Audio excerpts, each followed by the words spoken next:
Wendell Potter's been on this program. He was the top PR executive for Cigna. He's been in the industry for 20 years. He's coming out and talking to reporters more and more.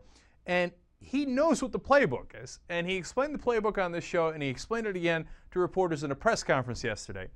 And it drives me crazy that the mainstream media, of course, by and large ignores what he says. And the Democrats, by and large, ignore what he says. He says, look, I used to play this game. I was the head of PR. We played it all the time. What we do is we invest in shills. Shills, talk show hosts that might do our bidding and that might put out the quote-unquote buzzwords that we use. We do polling, and once we have the poll and we know what buzzwords appeal to people, whether they actually want to go in that direction or not, then we tell our shills to keep pressing on those buzzwords.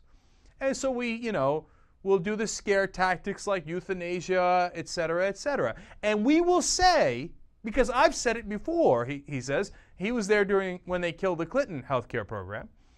He says, we will say that, oh no, they're coming after the elderly. They're not going to treat you. It's going to be socialized medicine. It's going to be big government. And we will say that we're actually in favor of real reform. The healthcare industry is. If we just kill this reform package in Congress, we promise we'll do reform. And he says, you know what we did afterwards? After we killed the Clinton plan? Not a damn thing. There wasn't no reform coming. He said, no, we instantly went back to doing exactly what we did before. Denying you coverage, excluding you based on pre-existing conditions, and making even more money. He said, look, I have to tell you the most obvious thing in the world. These companies are set up to make as much profit as possible.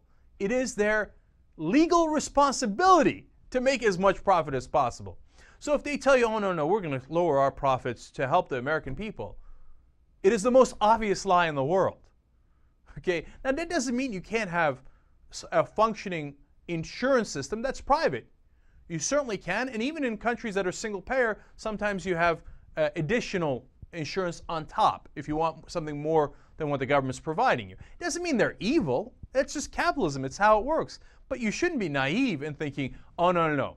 If we just kill this version of healthcare reform, I'm sure there'll be a better one later, or I'm sure the healthcare industry will chip in and do the right thing.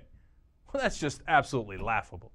So he's trying to warn you guys, trying to warn the country, saying, we've done this before and we're using the same playbook, and if you fall for it again, we will continue to crank up your premiums just like we did in the last decade.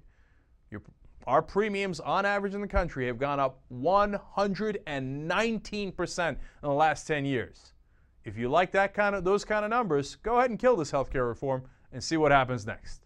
I can tell you exactly what's going to happen. Our premiums are going to go back up.